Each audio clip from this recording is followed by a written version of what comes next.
Hello guys, welcome to my channel Atening Vlog. Ayan, ating silipin ang ating garden sa bubong kung anong nangyari pagkatapos ng bagyo. Ayan po siya. Yan po guys, yung ating tanglad kamuntik ng mahulog at talagang ganyan po itsura niyan, dinaanan ng bagyo.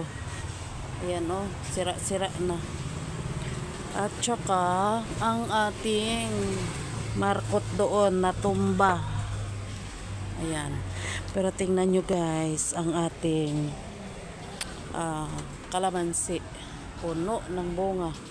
So, nangatanggal yung mga dahon niya. Ayan o. Gugupitan ko pala yan mamaya. At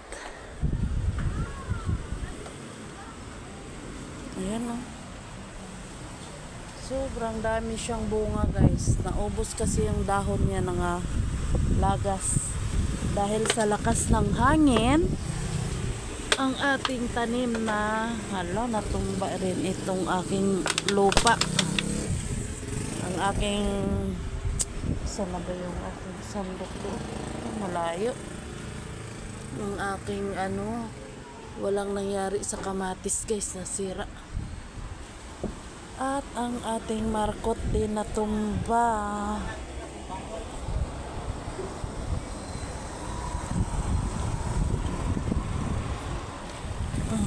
Natumba siya. Ang ating markot. Ayan o. Buti na lang hindi siya na at nagdahon siya ng bago.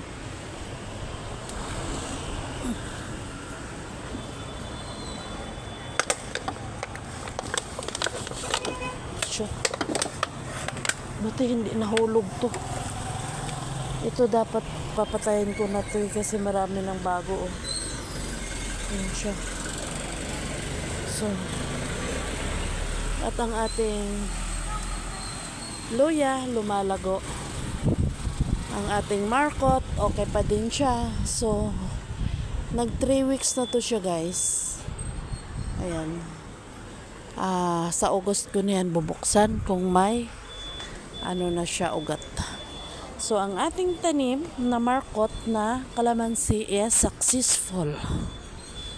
Nabubuhay na siya. Ayan.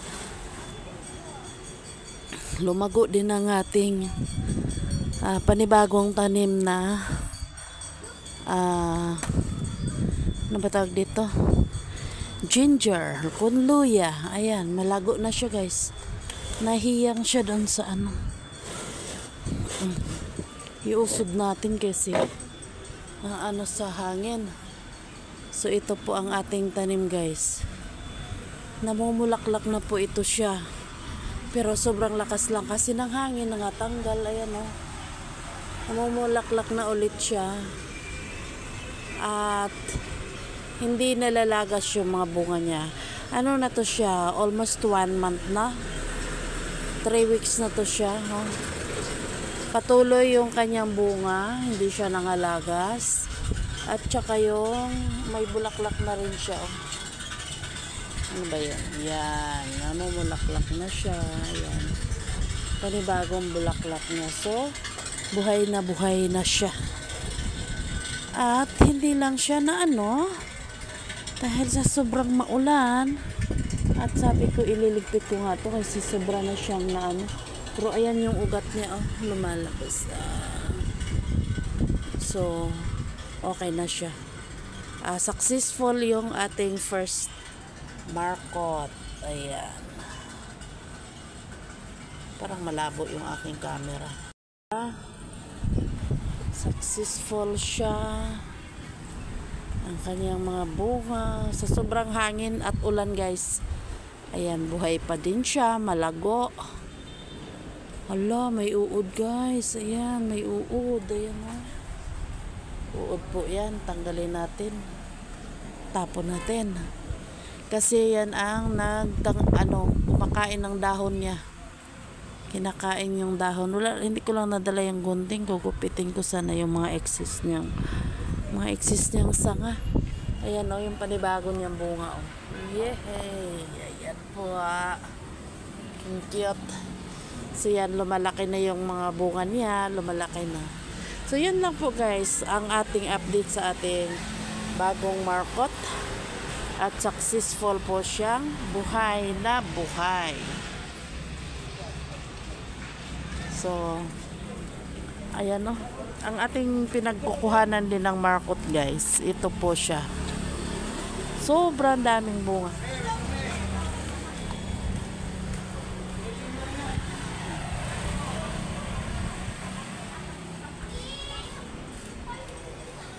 At itatali sana ito kasi nabubuwal. Ayan. Baka malaglag sa baba sa mahangin. Mahangin. Buti na lang meron signage dyan, nahaharang siya. Pag natumba hindi siya diretso sa baba. Dahil pag diretso sa baba yan, wala na. Masisira na ito. Gusto ko sana pag may time ulit ako, gagawa ko ng panibagong markot. Siguro ito. Maganda siyang sangaon. Dito ko siya tatalian. Mas magandang markot na ulit. O kaya dito. Kasi tayong-tayo yung sanga niya. Yung kasing una, sa gilid ako kumukuha. Kaya pag ganun yung sanga. Ito siya. Maganda to dito. So, wala pa akong time ngayon magmarkot.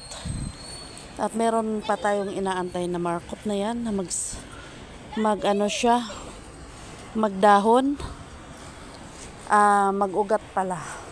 So yan lang po. God bless to all. Sana magustuhan niyo ating video. Huwag kalimutan subscribe. Ating vlog.